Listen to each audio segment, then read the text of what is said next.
on va pas trop faire de localisation, caractérisation des lésions parce que, enfin, à part les atélectasies, les foyers infectieux typiques en urgence et le pneumothorax, c'est le diagnostic que vous pouvez faire. Vous allez voir que sur la plupart des radios, ça nécessitera un scan en complément pour caractériser. Mais là, voilà, le seul but, c'est de vous entraîner à détecter. On fera un petit peu de caractérisation. Hop, donc je vais réussir à commencer. Ouais, c'est bon. Donc le premier, c'était juste pour vérifier l'éclairage de l'amphi. Donc 75 ans tabagique. Bon, je pense que vous avez tous vu l'anomalie. On va commencer simple pour pas. Donc je vais juste éviter le biais de satisfaction, hein. Ici, il y avait bien deux nodules à détecter. Je vous ai mis la corrélation scan, mais c'était aussi pour vérifier que la vidéo marchait bien. Ok, c'est bon. Vous avez ici votre opacité au lobe supérieur droit qui était un cancer et l'autre aussi. Et vous voyez cette petite opacité qu'on voyait ici qui était bien limitée. Voilà. C'est une petite adélectasie sous-segmentaire. Donc, un carcinome épidermoïde bifocal pour commencer. On va rester dans des radios plutôt simples pour se chauffer tout doucement. Non-fumeur, 65 ans, un cancer de la thyroïde qui est en récidive ganglionnaire cervicale. Je vous laisse quelques secondes sur les premières faciles, mais bon, je pense que vous avez tous repéré l'anomalie ici. Et donc, ce n'était pas une métastase, mais un adénocarcinome pulmonaire peu différencié. Donc là, c'est bon, on va attaquer sur des radios un peu plus difficiles. Je sais pas ce que ça donne pour vous. Je pense qu'on a une soixantaine de radios, donc je vais essayer d'en faire une par minute pour vous en montrer le plus possible. Si vous voulez participer, c'est sympa, mais j'imagine que c'est pas forcément facile.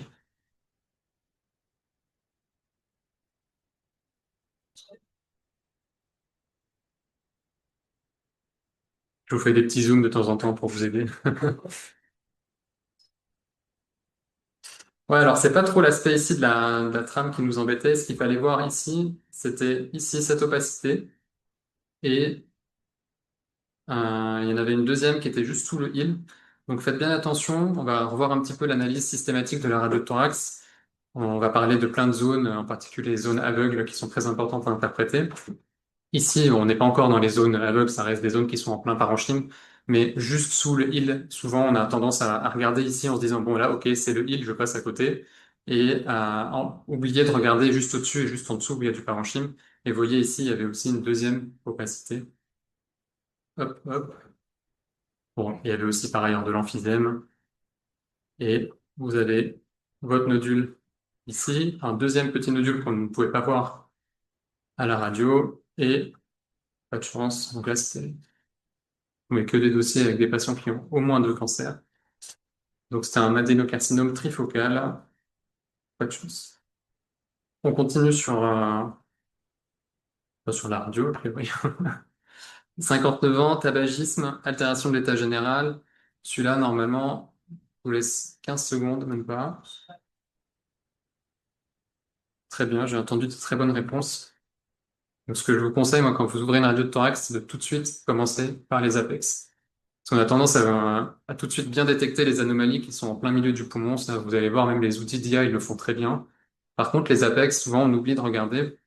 Ça reste quand même la première cause de procès aux États-Unis sur les cancers loupés. C'est le cancer de l'apex, des apex. Puis, vous allez le voir pendant le DU, vous le savez déjà. La localisation préférentielle du cancer du poumon, ça reste quand même les lobes supérieurs. Donc, dès que vous ouvrez une radio de thorax, n'hésitez pas à passer un coup d'œil tout de suite, à bien vérifier les apex, que ça soit leur symétrie et qu'il n'y ait pas d'opacité. Là, si vous faites rapidement une comparaison de la densité de ces apex, vous allez tout de suite vous rendre compte qu'il se passe quelque chose ici d'anormal, contrairement à l'autre côté. Donc, ici, vous aviez une petite distorsion, vous voyez pas très bien, une opacité un peu rétractile, correspondait à encore un adénocarcinome qui faisait 20 millimètres. Donc, premier message clé, les apex, et sur tout le reste de cet atelier, de ce cours, commencez par regarder les apex et vous allez voir que vous n'allez pas louper. Je vais vous mettre que des apex tout le temps. Il y a aussi d'autres zones qu'on va voir. 47 ans, tabagisme. Elle a été opérée d'un cancer du sein. Ouais, elles sont pas toutes magnifiques, les radios. C'est des radios de la vraie vie, même. Ouais, très bien. Je voulais vous piéger sur... En effet, là, si vous refaites attention aux apex, alors c'est pas à gauche, hein, c'est ici. Faites attention. Ouais, je sais pas ce que c'est pas incroyable sur le rétro. Donc on balaye nos apex, on vérifie la symétrie des densités de l'apex. Et puis là, si vous comparez ça avec ça, vous voyez que ici, quand on zoome, il se passe quelque chose. Donc c'était encore un petit cancer de l'apex du poumon droit. Ça va, j'ai réussi à avancer assez vite. On va prendre un peu plus de temps sur les prochains. Donc ça, c'est un classique. Fallait quand même que je vous en montre un ou deux. Allez-y, on vous entendra pas au micro. Ouais, en effet, vous avez ici, juste en arrière du cœur, vous voyez cette opacité avec un niveau hydroaérique qui passe un petit peu de part et d'autre du rachis. C'est un peu l'image typique de hernie hiatale. Du fait qu'elle soit plutôt médiane et que vous la voyez de part et d'autre du rachis, ça peut pas être une masse pulmonaire. Ça, c'est une image typique de hernie hiatale. Vous voyez ici votre opacité avec le niveau derrière le cœur. Donc on touche à la deuxième zone que j'aimerais que vous intégriez systématiquement dans la lecture, c'est l'air rétrocardiaque, donc en arrière du cœur. Toujours prendre son temps pour regarder ce qui se passe derrière. Ça va pas vous sauter aux yeux si vous faites pas l'effort de regarder. Ça, c'était une hernie hiatale.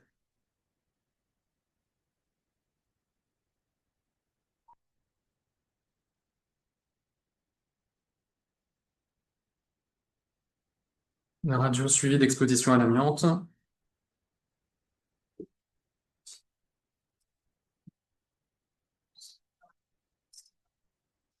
Oui, c'est pas un piège. Il y avait bien ici aussi, vous voyez, une clarté limite, une clarté aérique un peu arrondie, toujours au même endroit en arrière du cœur. Et c'était aussi une hernie hiatale, hein. C'est juste que là, vous n'avez pas le niveau hydroaérique. Et l'hernie hiatale, il n'y a pas toujours un niveau hydroaérique, ça peut être que de l'air. Et voilà, au scan, ce que ça donne. Et ça, c'était l'emphysème du patient. Super.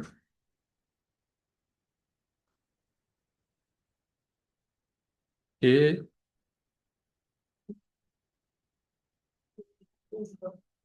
40 ans, non fumeuse, elle tousse depuis quelques jours. Votre œil est attiré ici, je pense, par cette opacité qui semble être pas vasculaire. En tout cas, ça a l'air Sensible. d'être pas Oui, très loin du c'est-à-dire. île, mais en effet, qu'est-ce que ça pourrait être? Alors, je vous ai mis la radio de profil, parce qu'à l'époque, il y a eu une radio de profil. La patiente était médecin et voulait absolument avoir aussi un profil. Donc là, est-ce que vous revoyez l'anomalie sur le profil?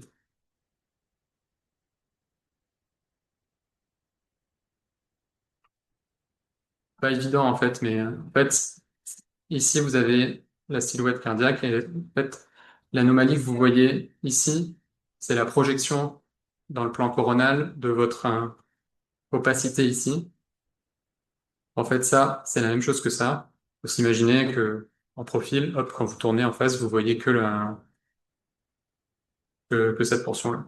Elle, la patiente, bon, c'était un médecin, du coup, on l'a quand même scanné pour être sûr que c'était rien de méchant.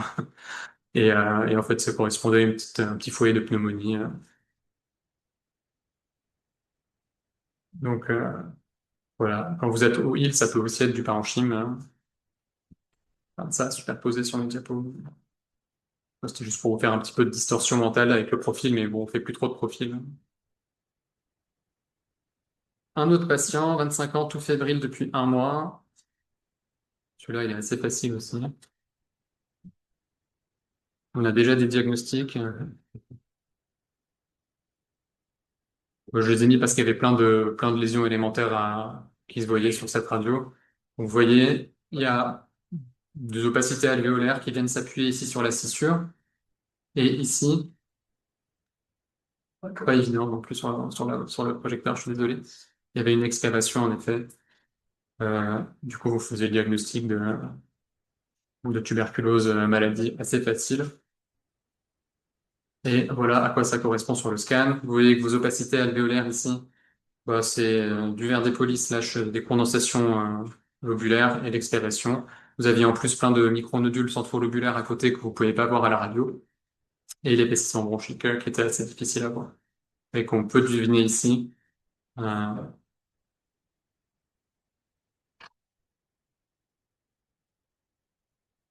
70 ans, bilan d'extension d'une giste. Donc toujours systématique. On regarde les apex, on regarde derrière le cœur, on verra les coupoles diaphragmatiques tout à l'heure. Et ça réfléchit. Ouais, tout à fait. Donc quand vous essayez de regarder un peu la silhouette cardio-médiastinale, vous essayez toujours sur vos radios de bien vérifier que toute l'interface entre le poumon et le médiastin, elle soit toujours bien nette. Et si vous voyez bien votre crosse de l'aorte, vous descendez, vous suivez bien l'aorte thoracique descendante. Aucun problème sur le ventricule gauche, par contre. Et si vous voyez qu'il y a une opacité qui a rien à faire ici, qui est en plus, elle a l'air d'avoir une base d'implantation qui a l'air plutôt assez arrondie, qui a l'air d'aller vers le médiastin, qui se pose un petit peu comme ça sur le ventricule gauche. Euh, on voit quand même un petit peu derrière, pas sûr que vous le voyez bien. On voit passer ici derrière l'artère pulmonaire, peu importe. En tout cas, vous avez remarqué qu'il y avait bien une ligne médiastinale qui n'était pas normale, qui était en plus. Donc là, quoi qu'il, vous avez demandé un scan. Probablement donc que cette opacité alvéolaire là, elle n'efface pas en tout cas l'aorte thoracique descendante, donc elle est probablement pas dans le plan de l'aorte thoracique descendante. Elle est peut-être dans le médiastin antérieur pour venir au contact du VG ou alors dans le médiastin moyen. Peu importe, vous avez bien vu cette anomalie en plus. Bien que vous faites un scan pour caractériser et c'était un timome en effet. Pas de chance, hein. J, c'était timome. Vous avez ici un homme de 38 ans, asthénie, myalgie et hyperleucocytose à 38 000. Donc, vous avez un petit peu même type d'image que tout à l'heure. Là, c'est encore plus marqué.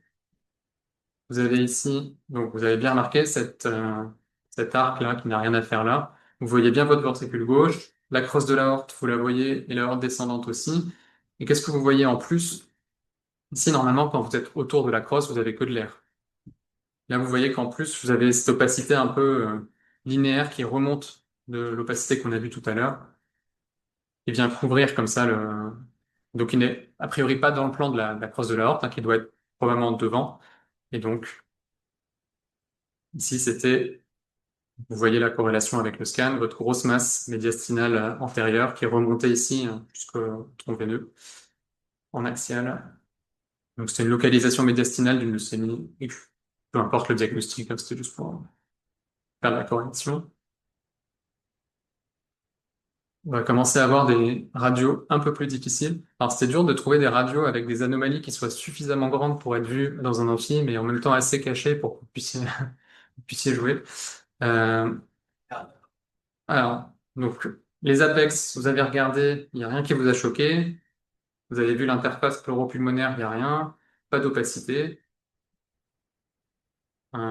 Et là, vous êtes tout de suite allé voir derrière le cœur parce que vous savez que si vous le faites pas, vous allez pas voir. Et là, qu'est-ce qui vous êtes nombreux à l'avoir vu tout de suite. En effet, ici, vous voyez derrière le cœur, si vous prêtez pas attention, vous allez passer à côté. Donc, bien vu. Donc, il y avait cette opacité ici. Et en fait, si vous prêtez attention, vous voyez une autre opacité juste en dessous. Et puis, peut-être même, ah oui, j'ai fait des flashs aussi. Ici. Et ici, en fait, bon, celle-là, elle est un peu plus dure. C'est une petite adénomégalie interbronchique ou interlobaire en plus. Donc, cette image-là que vous voyez derrière le cœur, vous voyez finalement que derrière le cœur, finalement, il y a quand même beaucoup de volume pulmonaire qui se cache et vous allez passer à côté de la quasi-totalité du lobe inférieur si vous ne regardez pas. Et donc là, hop, peu importe le diagnostic, donc c'était encore un cancer du poumon, avec ici et ici, ça correspondait, ces deux opacités, en fait, c'était des ganglions. Alors celui-là, je vous laisse un tout petit peu plus de temps parce que c'est un peu plus difficile, il y a plusieurs choses à voir. La clinique peut vous aider. Vous avez mis les vraies cliniques des patients à chaque fois.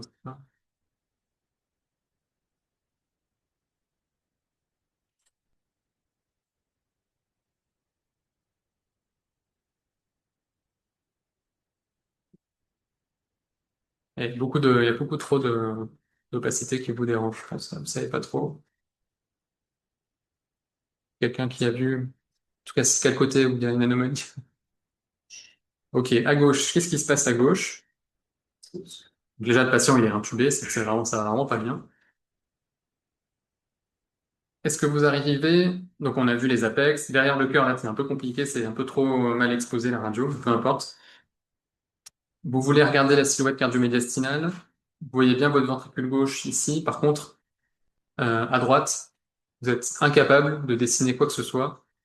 Est-ce que vous réussissez à voir le contour de l'atrium droit, de l'oreillette droite? Non. On voit pas du tout, on voit juste tout au plus une petite bronche qui passe derrière, mais alors le contour de l'oreillette droite, impossible. La veine cave supérieure, vous voyez rien du tout, tout simplement parce que vous avez ici un élargissement du médiastin. Ici, tout ça, ça n'a rien à faire là. Puis, pareil, tout ça, ça vient vous masquer complètement le, le contour, enfin, de l'atrium droit.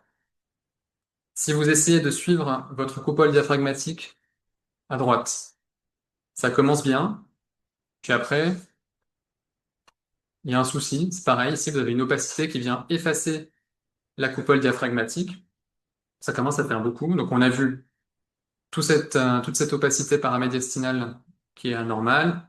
Ici, pareil. Est-ce que vous voyez autre chose encore qui pourrait... Ouais, si vous remontez, en fait, ce qu'il fallait voir ici, vous voyez ces deux petites opacités un petit peu mamelonnées, là, qui viennent... Est-ce que vous avez une idée? Juste pour jouer. Là, c'est la clé de cette radio, c'est bien prendre son temps pour bien suivre la silhouette médiastinale. Et en gros, vous avez quand même quelque chose qui vous masque tout le bord droit finalement du médiastin, un petit peu la coupole diaphragmatique droite et un petit peu ici des opacités qui ont l'air pleuro-pariétales. Je vous montre le scan. Donc pourquoi est-ce qu'on voyait pas le contour de l'oreillette droite? Parce que vous aviez cette grosse masse ici qui venait se superposer par-dessus. Donc, vous masque complètement l'oreillette droite. Pareil, quand vous vouliez remonter sur la veine cave supérieure, impossible de la voir parce que vous aviez aussi votre masse qui venait se mettre par-dessus. Si vous voyez mon décalcif, on va retrouver ici ce qui était responsable d'une disparition de la coupole. Vous voyez ici la coupole, on arrivait bien à la suivre et après il y avait cette opacité qui venait complètement masquer la coupole diaphragmatique et c'était parce que vous aviez ici ces nodules pleuraux qui venaient complètement recouvrir la coupole diaphragmatique qui font que vous voyez plus la coupole. C'est le signe de la silhouette que vous avez appris quand vous étiez externe. Et les petits nodules, hop, qui étaient de l'autre côté, là. Vous avez vu ici, ça correspondait à ces opacités. Donc là, c'était un thymome malin métastatique à la plèvre. C'est un... Ouais, explique.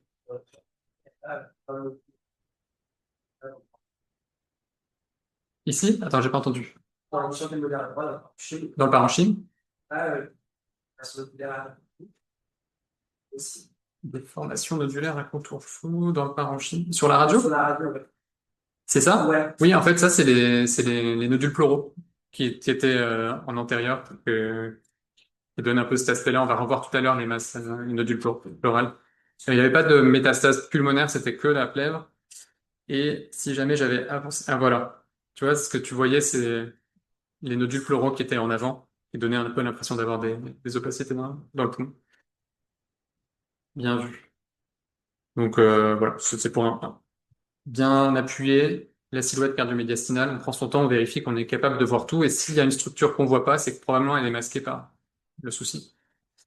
Un patient de 60 ans suivi pour une ABPA, un petit peu plus simple.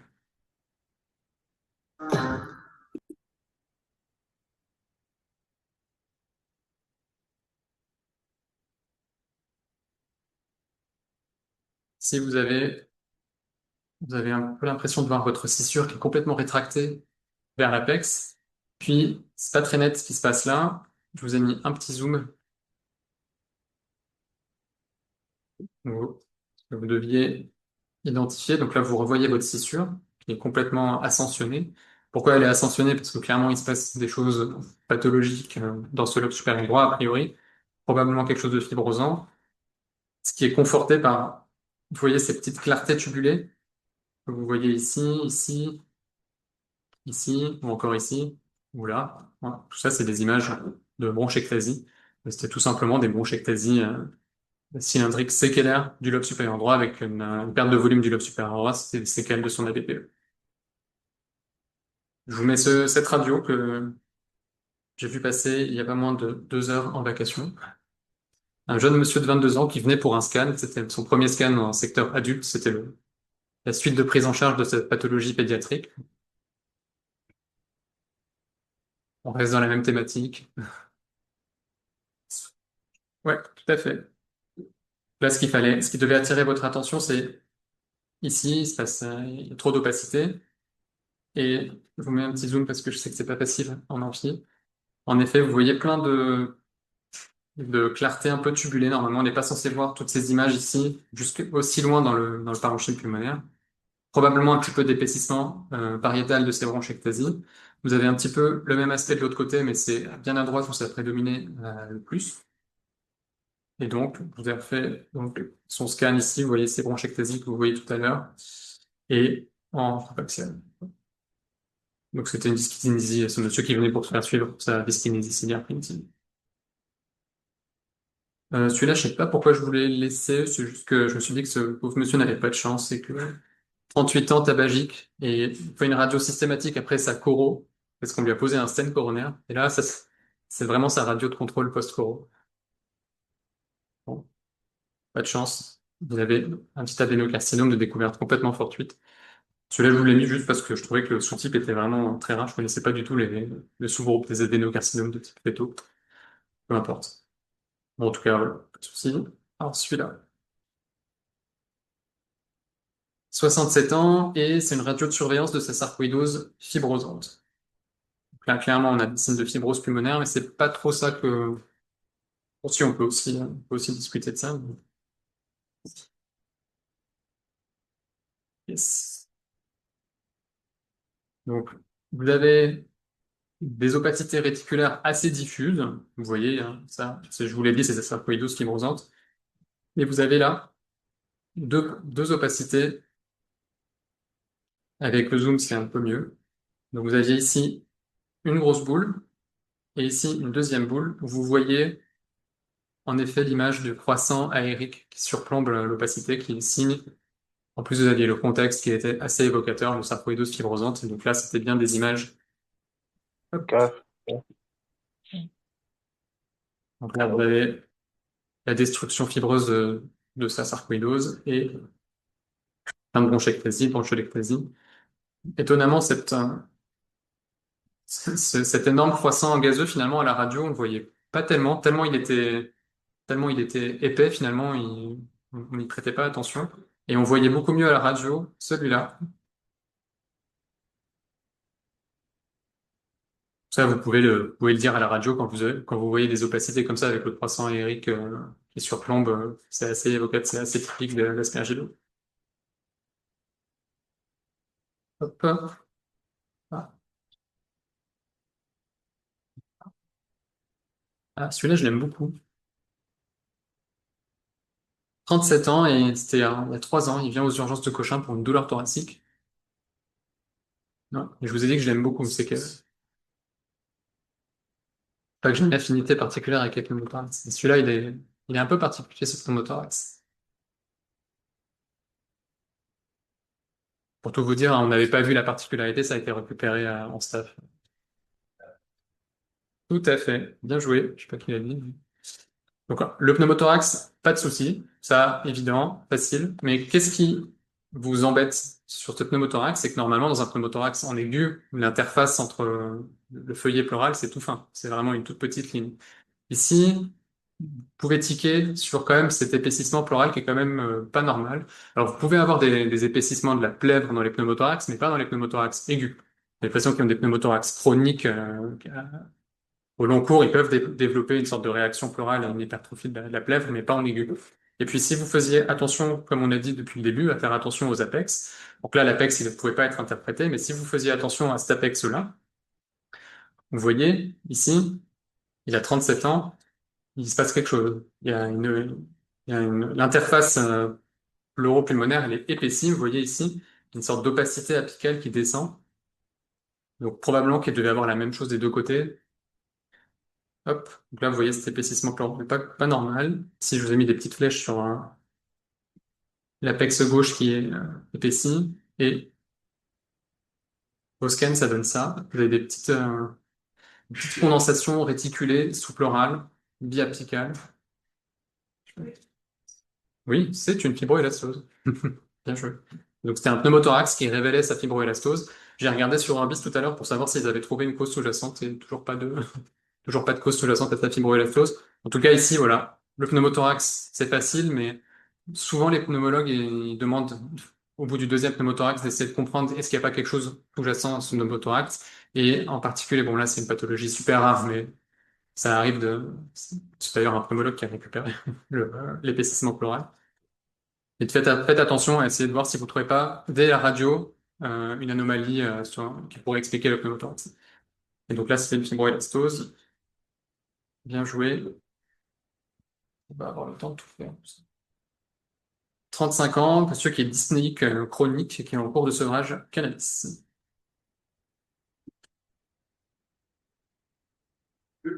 Ouais. Là, quand vous avez vu la radio, vous vous êtes dit, voilà, il se passe rien ici, c'est complètement dévascularisé. Vous voyez, c'est trop clair.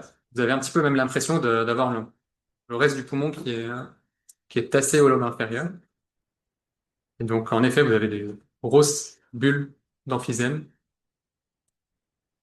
Sur le scan, ça donne ça. Ça, c'est ce qu'on appelle les bulles d'emphysème géantes. Quand vous avez de l'emphysème qui occupe plus d'un tiers d'un hémithorax, c'est des bulles d'emphysème géantes.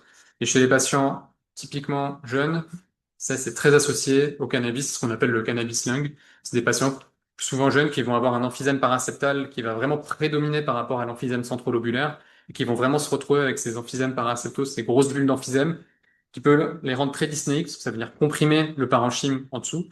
Et c'est des patients, je pense que monsieur, c'est des patients qui sont éligibles à ce qu'on appelle la bullectomie ou la kystectomie, c'est on va aller lui vider son emphysème pour permettre au poumon de se réexpandre et pour un peu mieux respirer.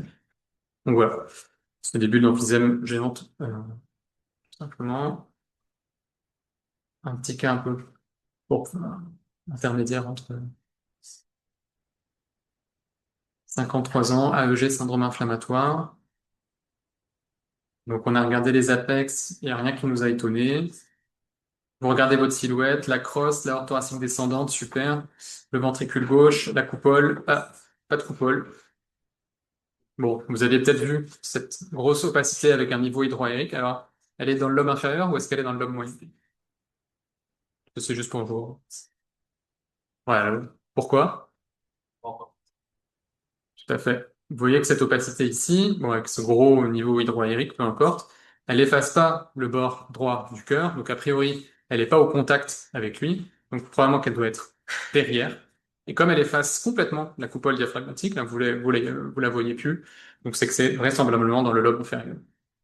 Alors, ça a une image qui ressemble beaucoup à un abcès, mais 53 ans AEG, syndrome inflammatoire, là, pour le coup, vous êtes en droit de demander un scan pour essayer de chercher une cause sous-jacente à cet abcès. Et ici, vous aviez une tumeur, avec en fait, c'était une grosse tumeur qui était complètement nécrosée avec une pneumonie d'aval. Vous voyez la corrélation au scan.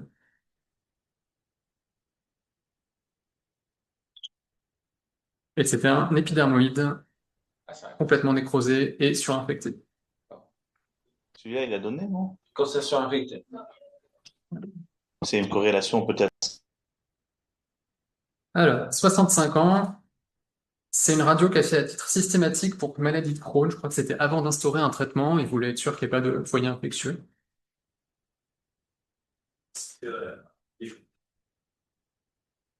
Opacité où? Tout à fait. Bon. Magnifique. Bon, toujours pareil. Vous avez regardé les apex, rien d'anormal. Les coupoles, vous arrivez à les suivre parfaitement. Là, le souci, elle est un peu difficile. Bon, vous voyez la silhouette cardio-médiastinale, pas de problème, et c'est bien derrière le cœur qu'il fallait voir cette opacité qui avait rien à faire là. Bien joué. Vous voyez en arrière du cœur, hein. Juste un aortochondrome. Donc, attention à bien regarder derrière le cœur, encore une fois. Encore une radio à titre systématique pour la médecine du travail.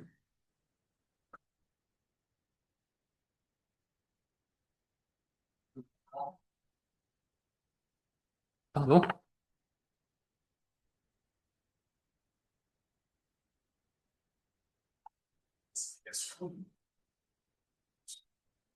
Calcification du lobe supérieur. Non, non, tout simplement. Je peux qu'il avait dit tout à l'heure, le lobe inférieur droit, c'était bien ça. Ici, il y avait bien une opacité. Quelqu'un a vu quelque chose d'autre? Toujours le biais de satisfaction. Non, franchement, celles-là, elles sont pas faciles. C'est là que tu avais vu la petite calcification? Bah, bien joué. Et en fait, oui, qu'en radio, finalement, on voit certaines choses, mais on peut pas tout voir non plus. Je pense que je les ai cherchés en ayant le scan et j'ai pas tout trouvé sur le. Plein de nodules pulmonaires chez une patiente complètement asymptomatique qui n'a aucun cancer. Bon, c'est juste pour la radio et pour vous montrer des pathologies un peu rares pour que ça soit plus sympa. Donc c'est, pardon? Donc ça aurait pu être bon, j'ai pas entendu. Bon, c'était un léomiome bénin métastatique, vous verrez, c'est une pathologie, c'est une des causes de métastases pulmonaires, mais de cause bénigne. Donc, c'est une petite cellule après hystérectomie qui se retrouve dans la circulation pulmonaire. Celle-là, elle est assez évidente. On va essayer un peu de la localiser, même si je dis que c'était pas l'objectif. 57 ans, fièvre sur nocturne, bon, un classique. Vous avez bien vu votre opacité ici. La crosse de l'aorte descendante, on voit bien. Par contre, ce qu'on voit pas trop derrière cette opacité, c'est voilà, l'artère pulmonaire gauche, on voit pas du tout. Probablement que du coup, cette opacité alvéolaire, elle doit être pas très loin. En tout cas, probablement dans le médiastin moyen au contact de l'artère pulmonaire gauche. Et est-ce que c'était bien ça? Donc voilà, vous voyez l'image qu'on doit voir normalement de l'artère pulmonaire qui sort par le île. Ici est complètement masquée par cette opacité en plus. Ça défile tout seul. Donc 57 ans, fièvre sur nocturne avec des grosses adénomégalies médiastinales. C'est pas l'âge typique, mais c'est un lymphome de Hodgkin.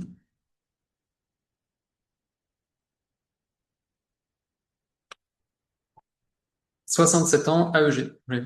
Plus ça avance, plus les indications se raccourcissent. Alors, celui-là, il est très beau et il est pas facile non plus. Ouais, ok, on a des bonnes réponses ici. Oui, pardon?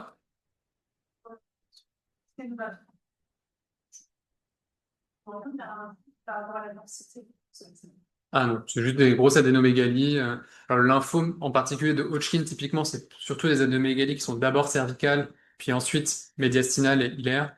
Là, c'est une forme un peu atypique parce qu'elles étaient vraiment que hilaires. Mais de toute façon, adénomégalie, tu veux dire lymphome par rapport à, enfin,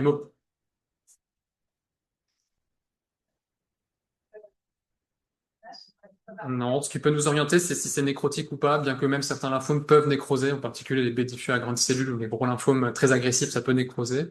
Mais le fait qu'elle soit après, quand c'est hyper rehaussé au temps artériel, c'est des adénomégalies vraiment hypervasculaires. On peut partir sur certaines gammes diagnostiques, mais une adénomégalie, qu'elle soit tumorale ou d'une hémopathie, ou même dans le cadre d'infectieuse, ça va être hypervasculaire. Ça va être soit inflammatoire, soit. Donc là, non, le rehaussement de l'adénomégalie nous aide pas trop pour du lymphome. Ça a été la biopsie qui nous a remonté. Et du coup, ouais, 67 ans, on a dit. Alors, ça va, j'ai encore un peu de temps. Je vous laisse regarder encore quelques secondes. Plusieurs trucs qui doivent vous faire tilter. Si on reprend un peu tout ce qu'on a vu depuis le début, apex, cœur, diaphragme, la silhouette médiastinale, il y a plein de choses que vous n'arrivez pas à voir ici.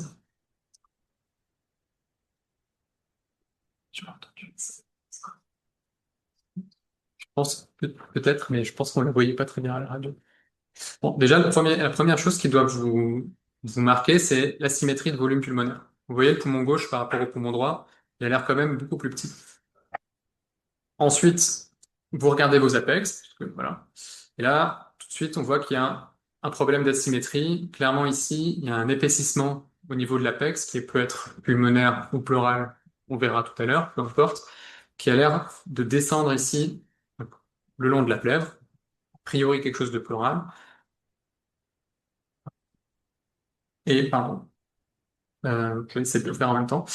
Du coup, on a vu l'épaississement donc à l'apex, ici, un petit peu mamelonné, comme le disait devant moi.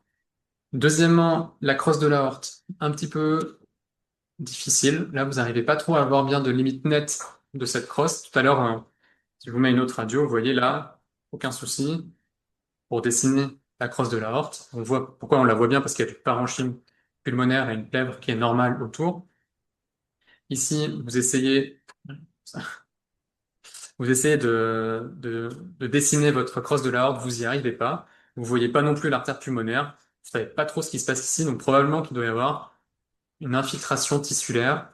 On peut supposer qu'elle soit pleurale du fait de de la topographie. Vous voyez, ça descend comme ça ici, le long de la paroi. Et puis, ici, c'est pareil, vous n'y arrivez pas. Je pense que sur le projecteur, vous voyez pas très bien, mais moi, ici, sur mon écran, je réussis un peu à voir le bout de la l'aorte thoracique descendante. Et quand j'essaye de remonter, je suis un petit peu perdu. Là, je voulais dessiner l'aorte thoracique descendante. Et à côté, il y a pareil une ligne qui a rien à faire. Donc voilà, une fois que vous avez bien tous ces éléments, le diagnostic est plus simple. Ah oui, j'avais oublié aussi ça. Non, quand vous regardez derrière le diaphragme, ici, vous voyez bien vos vaisseaux pulmonaires. Vous avez une grosse partie du lobe inférieur qui est derrière le diaphragme. Ici, en fait, vous avez une image d'interruption. Vous avez votre poumon qui se retrouve, au lieu de descendre bien jusqu'en bas, il est un peu, vous avez une petite ligne ici que vous pouvez voir. Donc probablement que ce qui se passe au-dessus, c'est un petit peu pareil. Ça fait un petit peu le tour finalement de votre poumon. Je vous montre le scan qui est beaucoup plus parlant. Donc, vous voyez, on va essayer de revoir pourquoi est-ce qu'on n'arrivait pas à dessiner nos lignes cardio-médiastinales. Donc, premièrement, l'épaississement pleural à l'apex, vous voyez, ça correspond à cette image-là. Quand vous arrivez sur votre crosse, tac, vous n'arrivez pas à la voir parce que vous avez cet épaississement pleural ici qui vient se superposer à votre crosse. Donc, c'est pour ça que vous n'arrivez pas à dessiner votre crosse ici. Pareil pour l'artère pulmonaire, elle est juste en dessous. Et vous voyez, elle se retrouve aussi recouverte par votre épaississement pleural. Pourquoi est-ce qu'on n'arrivait pas à voir toute l'aorte thoracique descendante? Eh bien parce que de là à là, il y avait notre épaississement pleural pareil qui recouvrait l'aorte thoracique descendante et du coup nous masquait complètement l'interface qu'on est censé avoir avec elle. Et pour finir, les cul-de-sac, vous voyez, pourquoi est-ce qu'on n'arrivait pas à suivre le poumon jusqu'au cul-de-sac en bas? Il y avait un énorme épaississement pleural. Et donc là, le diagnostic, on le voit de moins en moins quand même, voire quasiment plus, c'était un mésothéliome pleural. Donc voilà, c'était juste pour faire ainsi un petit point sur est-ce qu'on est capable de voir la crosse, est-ce qu'on peut voir l'aorte thoracique descendante. Si un truc que vous n'arrivez pas à voir, c'est qu'il y a quelque chose de superposé dessus. Bon, ça, c'est juste un cas un peu marrant pour connaître cette pathologie. Là, c'est le seul cas où la radio et le scan sont exactement identiques. C'est pas, je l'ai mis là juste pour, parce que c'est un peu, c'est une microlithiase alvéolaire, c'est une maladie génétique, ouais, il va y avoir plein de dépôts de sels de calcium dans les alvéoles, et ils leur font des radios de temps en temps pour voir comment ça bouge. Alors celle-là,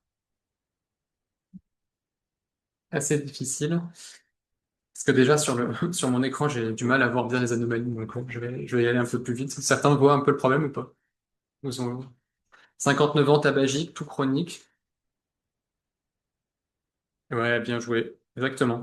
Bon, toujours pareil, on est systématique, on a vraiment fait chier avec ça, c'est bon, les apex, vous avez regardé, il n'y a pas de souci. La silhouette cardio-médiastinale, vous la voyez bien. L'aorte thoracique descendante, le ventricule gauche, c'est bon. L'artère, là, c'est bon. Cette fois-ci, c'est OK. Par rapport à là, vous voyez que ça n'a rien à voir. Et le problème, pareil, là, si vous avez votre coupole, vous la voyez bien. Mais par contre, ce qu'il fallait attirer votre attention, c'était ici cette opacité un peu réticulaire au niveau des deux bases, euh, qui en fait était de la fibrose. Je la changerai cette radio parce qu'elle n'est pas évidente, franchement, sur. Mais en tout cas, oui, bien vu. Ici, il y a trop d'opacité, des opacités un peu réticulées. Et on voyait peut-être certains, peut-être que vous voyez, des petites opacités un peu, des clartés tubulaires à l'intérieur qui étaient en fait, c'est bon, chez quasi, de toute façon, qu'il y avait une pique. Euh, 27 ans, tout fébrile. Celui-là, c'était Marie-Pierre qui faisait secours l'année dernière, donc je lui ai piqué. Et franchement, il est super dur.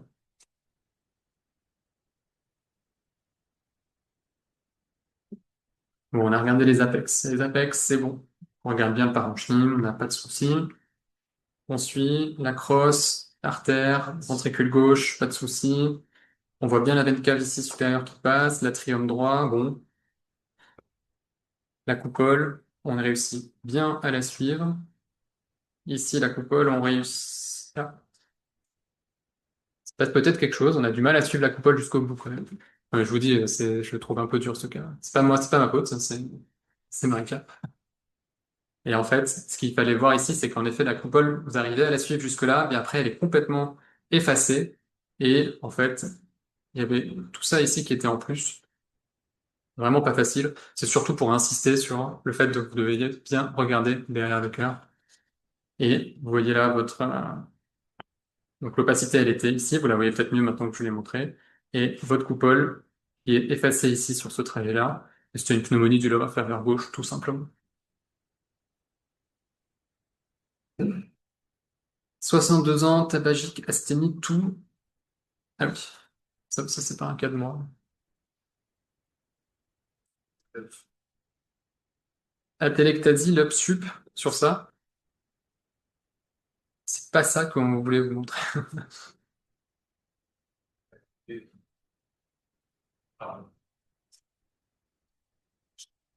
Tu vois une cavité aérique? Ouais. Ici? Là, toi? Non, non, ça c'est rien.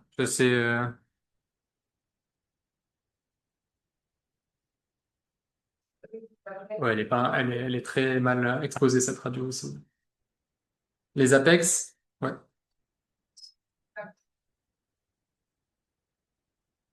Je, ouais, bon, la prochaine fois, je mettrai que les radios à moi. En fait, ici, ce dossier, il était joli. Pourquoi? Parce qu'il fallait ticker là-dessus, en fait.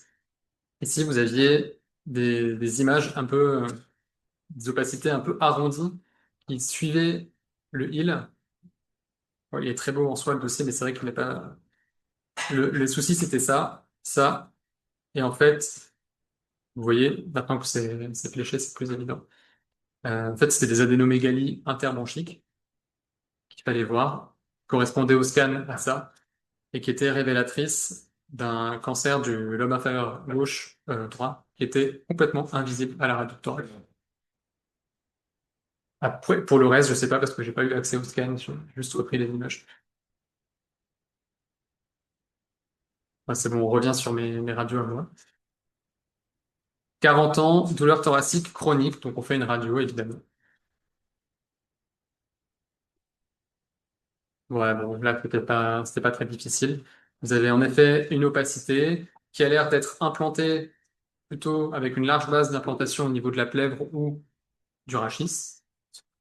Vous réussissez à voir un petit peu la veine cave hein, qui passe comme ça, probablement par devant. Donc là, vous faites la radio et c'était un choix. Vous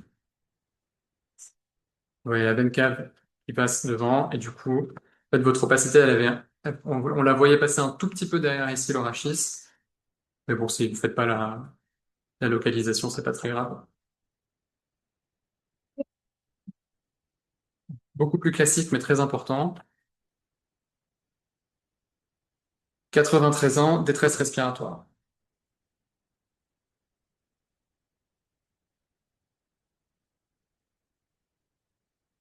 Faut y aller, hein, c'est simple, mais c'est souvent mal. Ouais. Donc, qu'est-ce qu'on voit sur cette radio? Plein de choses, beaucoup trop de choses. En effet, donc ça s'appelle comment? Voilà, bon, c'est bien de revoir un peu les basiques. Donc, vous avez plein de lignes de Kerley aux bases, donc c'est des lignes de Kerley B, c'est bien. Vous avez fait un petit zoom sur les apex aussi, donc vous voyez, pareil, plein de lignes septales. Aux apex, on appelle ça les lignes de Kerley A. Et en plus, chez elles, vous aviez ici une petite calcification de l'anneau mitral.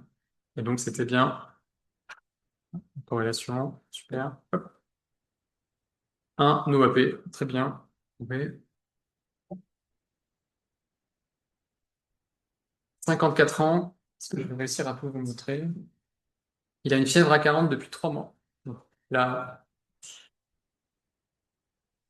là, hein, c'est assez net, hein. Vous avez une opacité alvéolaire confluente qui occupe quasiment tout le lobe, tous les lobes supérieurs. Vous avez de belles images de bronchogramme au scan. Vous voyez ce verre dépoli avec un crazy paving. C'était une pneumocystose révélatrice d'une infection à VIH. 29 ans, AEG, fièvre et tout. J'essaie d'accélérer parce que merde. J'essaie d'écouter un peu les petits chuchotements de réponses. Donc là, vous avez plein de petites opacités un peu micronodulaires, vous voyez, assez diffuses, qui ont quand même la particularité, en effet, à droite, de donner ici un épaississement pleural assez marqué. Vous avez plein d'opacités micronodulaires, un épaississement pleural ici, et beaucoup plus difficile à voir, mais quand vous y prêtez attention, vous voyez votre médiastin ici, il est un petit peu élargi. Normalement, il y a pas cette opacité-là en plus. Et au scan, vous avez la corrélation, plein de micronodules sur les scissures, ici, avec un gros conglomérat de micronodules périlymphatiques sur la plèvre. Tout simplement une belle sarcoïdose. Ici, c'est un monsieur de 42 ans avec une suspicion de tuberculose. Faut quand même que je vous montre des trucs de la vie de tous les jours. Donc les apex, on a vu, c'est bon. Derrière le cœur, on réussit à bien voir tout. Les coupoles, c'est bon. La silhouette cardio-médiastinale, ça va globalement, mais clairement, il y a des opacités en trop. Donc vous avez bien vu ça. Donc c'est voilà, tout simplement des adénomégalies. Hop. Et chez ce monsieur, c'était aussi une sarcoïdose, mais uniquement ganglionnaire. Il y avait des tout petits micronodules périlymphatiques aux apex, mais qui étaient très difficiles à voir.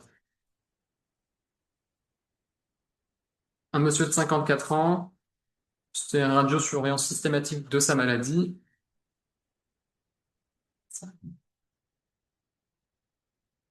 Là,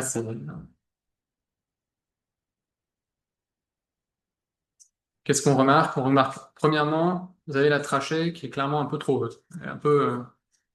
C'est un peu rétracté vers le haut. Ici, il y a beaucoup d'opacité réticulée. Vous avez pareil votre scissure qui est rétractée ici. On a du coup l'impression qu'il y a comme une perte de volume des lobes supérieurs. Vous avez ici ce qu'on appelait ce qu'on appelle un plexus phrénique, plexus phrénique, ça, c'est juste un signe de rétraction des lobes sup. Donc vous avez, j'ai pas entendu. Ouais. Bon.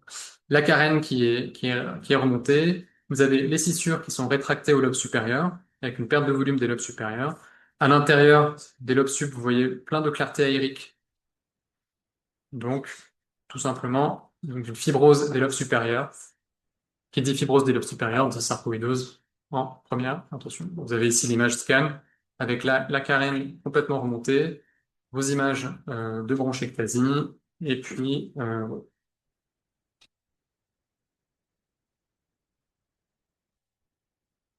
Ah, celui-là, il est joli aussi. Donc 43 ans, crachat hémoptylique. Celui-là, je vous laisse 15 secondes. Toujours systématique. Quelle est l'étape que vous n'arrivez pas à faire là?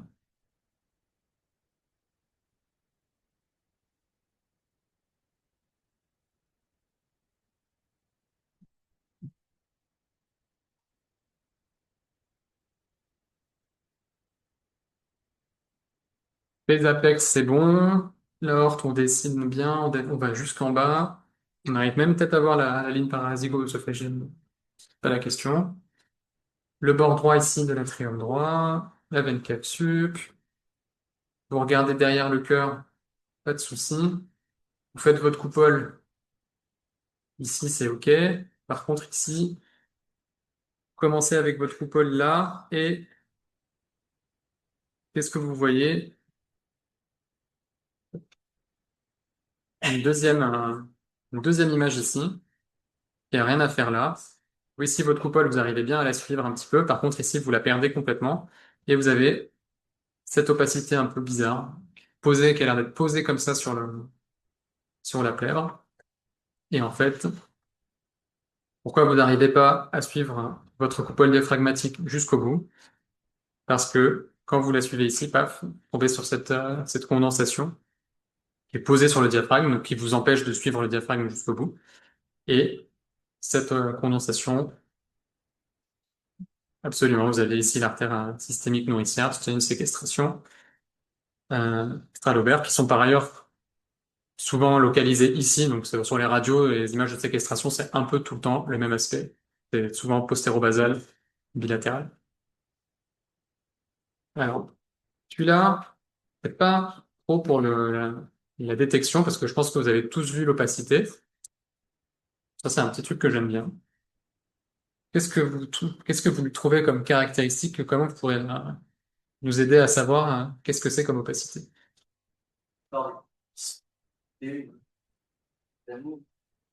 Alors, c'est absolument ça que je voulais que je voulais que vous trouviez.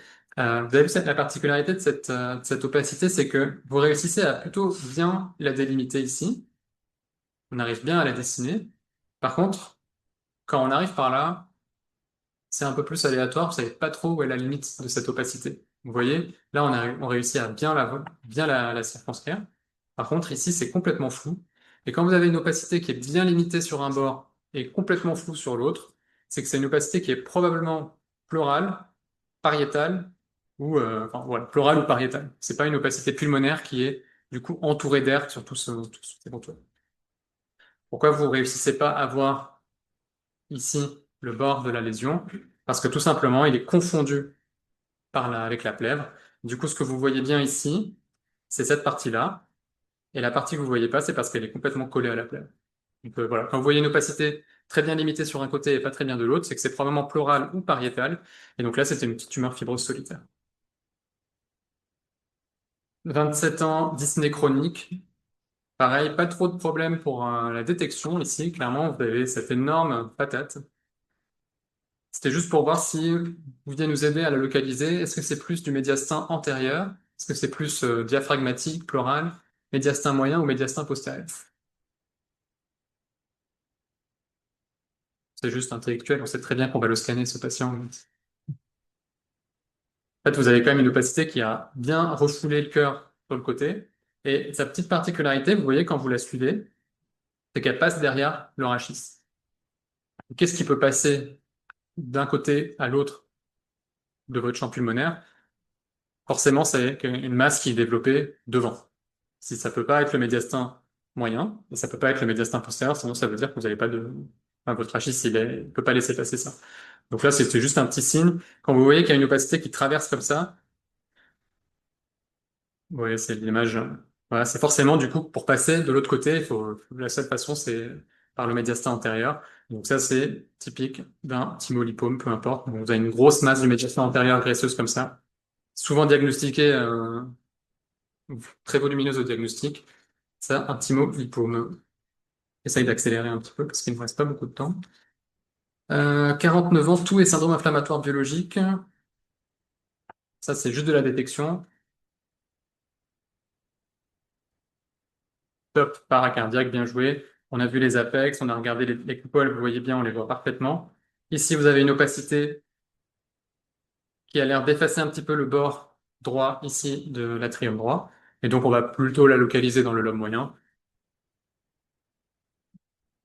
Si elle effaçait pas le bord, on n'aurait pas pu dire grand-chose. Et c'est pareil, c'était pour illustrer pourquoi est-ce qu'elle efface le contour droit du cœur. Vous voyez, parce qu'elle est collée. Donc, vous pouvez plus voir la limite de l'atrium droit. C'est une pneumonie lipidique du lobe moyen. Peu importe. Alors, celui-là est curiosité. C'est pour maintenir votre attention. 36 ans et c'est une surveillance de sa maladie, je vous cache pas, hein,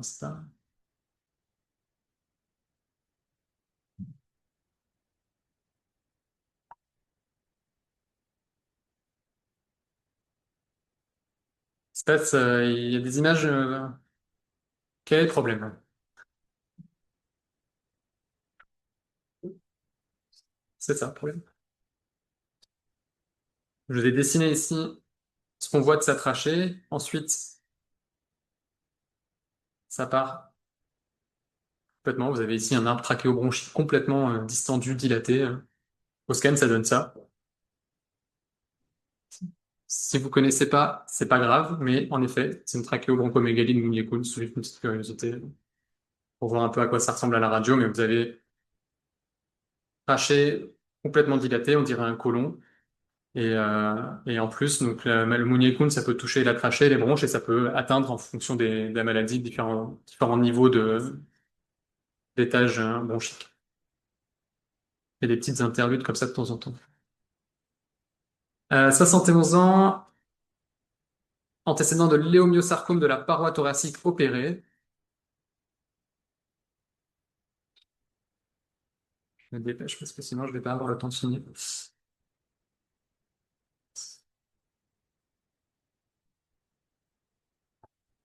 Vous avez fait, vous êtes toujours systématique. Bon, là, je suis d'accord, la radio est pas non plus incroyable. Mais quand vous voulez tracer votre coupole diaphragmatique droite, il y a quelque chose qui vous gêne, parce que ça n'a rien à faire là non plus. Et ça, c'est un petit signe. Alors, je connaissais pas non plus le nom de ce signe, mais bon, peu importe, de toute façon, ça s'appelle le signe du glaçon. Et quand vous voyez une opacité qui part de part et d'autre de la coupole diaphragmatique, c'est qu'elle est forcément localisée dans le lobe inférieur. Intérêt discutable, mais peu importe. Je trouvais ça joli. Vous avez un peu l'impression d'avoir un petit glaçon qui flotte. Et du coup, vous voyez pourquoi on voit une partie au-dessus du diaphragme, c'est la partie qui est là.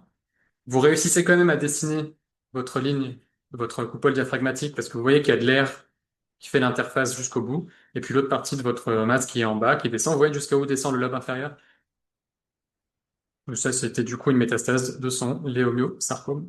Les sarcomes ont tendance d'ailleurs à faire des métastases uniques. Ça peut donner des métastases uniques, cette fois très volumineuses. 57 ans, il est en cours de traitement pour une tumeur de Vécine non infiltrant le muscle.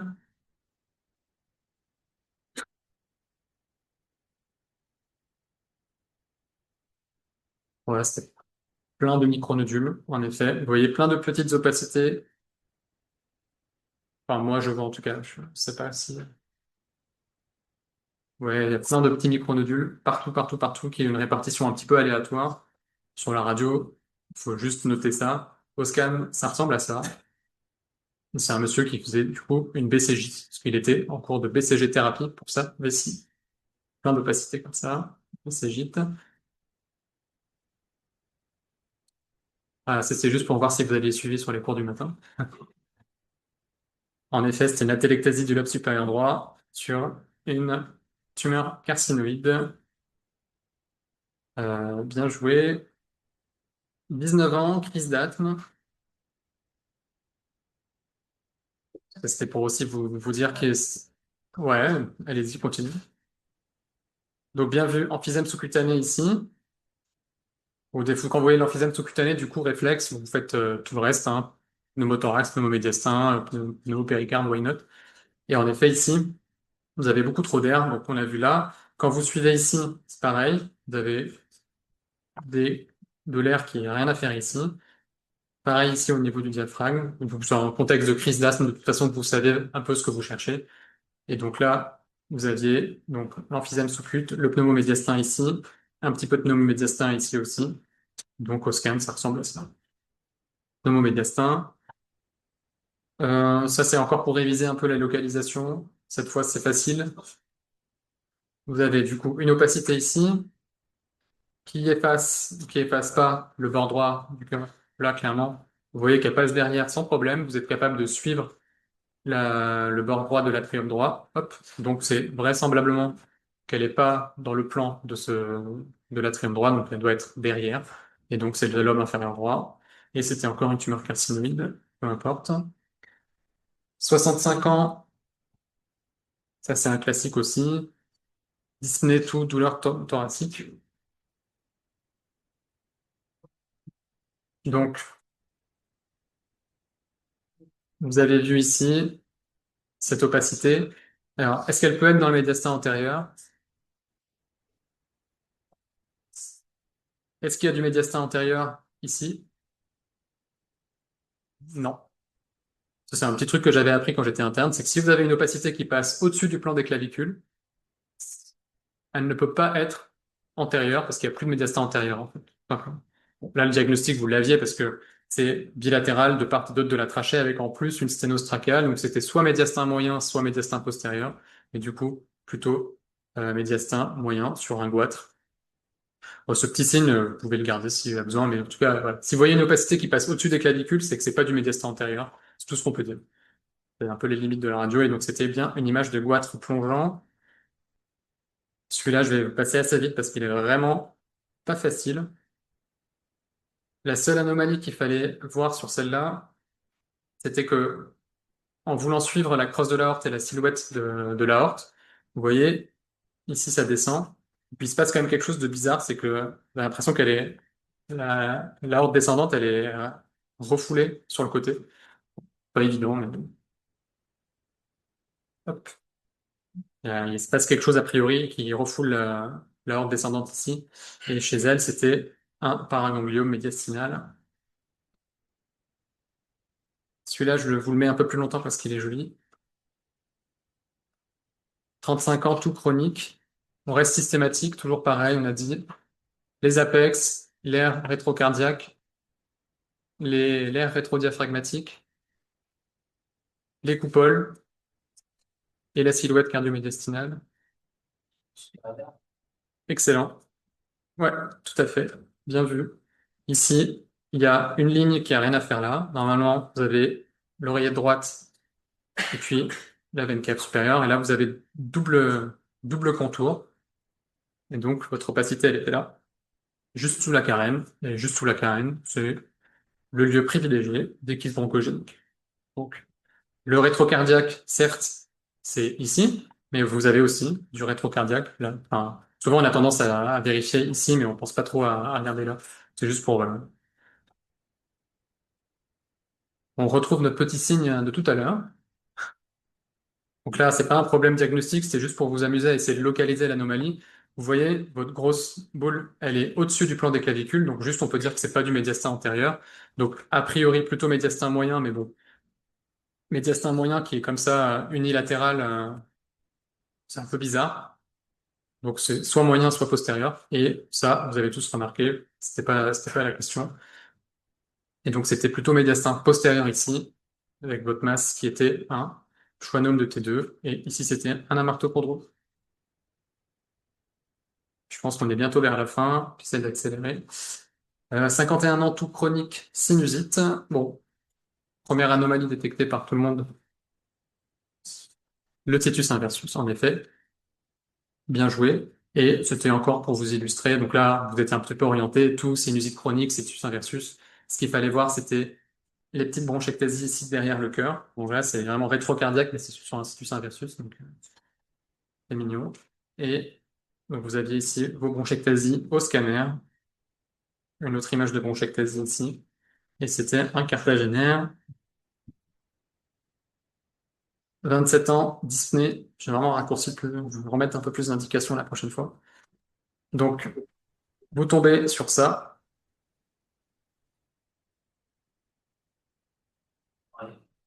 Ouais, c'est ça. C'était juste pour voir si, si vous suiviez.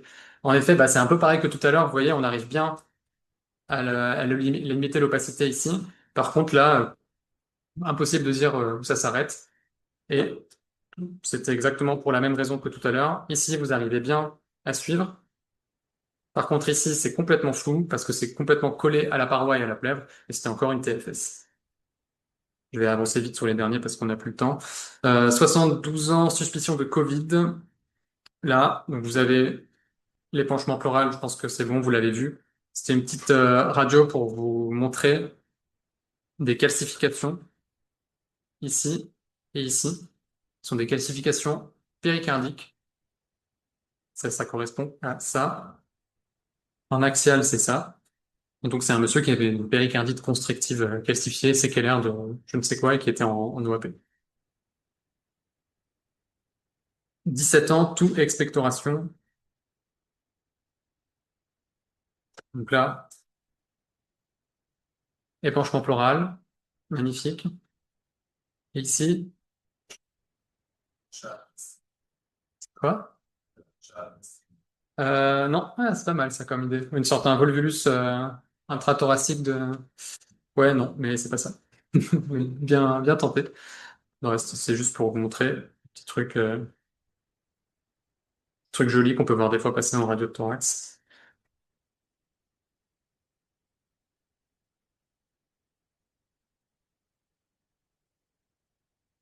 Donc, j'ai entendu la bonne réponse. Et oui, c'était un kyste hydatique intrapulmonaire rompu dans la plèvre. Donc, en fait, ce qu'on voyait ici, c'était la petite membrane flottante. 53 ans, bilan médecine du travail. Celui-là, je vais le passer parce que c'est de la pure détection. Vous avez vu ça ou pas?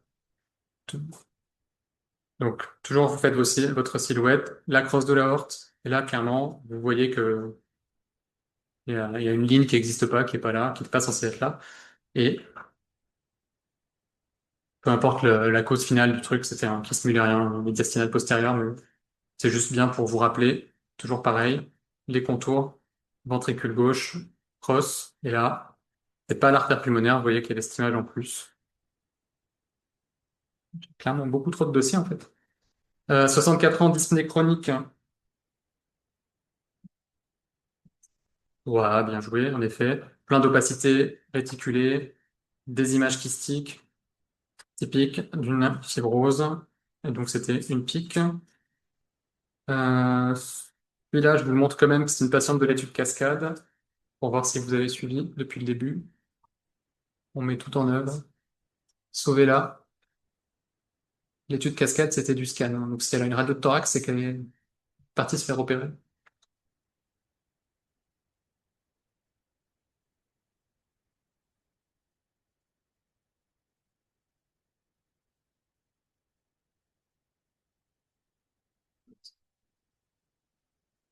Oui, en effet, bah là, c'est toujours pareil, hein. J'ai beaucoup insisté sur les apex aujourd'hui. Vous voyez, votre apex gauche, vous voyez bien, c'est bien clair. Par contre, là, il se passe quelque chose, pas normal. Vous voyez ici, il y a une opacité, enfin, il y a une asymétrie en tout cas de la clarté des apex qui doit vous faire tilter.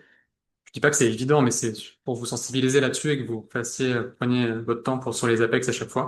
Donc là, quand on dessine la plèvre au niveau des apex, vous voyez que il y a un souci. Et donc, il y avait un gros cancer à l'apex. Celui-là, est-ce que je vous le montre? Non, c'est un peu une. Celui-là non plus, désolé, je vais passer parce que je suis super en retard. Euh, Ouais, celui-là, est-ce que vous avez vu l'anomalie? Ouais, c'est ça, c'est encore de l'apex. Ici, vous voyez ici l'apex, vous voyez rien, c'est clair. Quand vous voulez aller regarder de l'autre côté, il y a cette opacité ici arrondie, bien limitée là, et que vous voyez plus trop la limite au-dessus. C'est un petit lipome pleural. Euh, Celui-là, je vais le passer, désolé, parce que je sais que vous avez envie de rentrer. j'ai envie de vous montrer. euh, non, je vais aller directement à mon dernier dossier, à moins que je merde. Bon, de toute façon, vous pouvez aller regarder, hein, les diapos sont à disposition. Ah voilà, c'est celui-là que je vous montre. Pour terminer.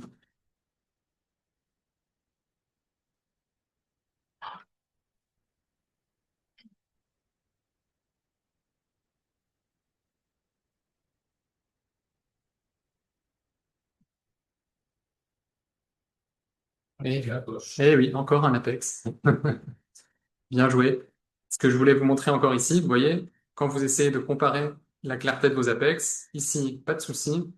Par contre, ici, il y a un problème. Vous voyez, il y a un épaississement de votre plèvre ici, et c'était un point de cause, Tobias, à gauche. Donc voilà. J'aurais beaucoup insisté sur les Apex.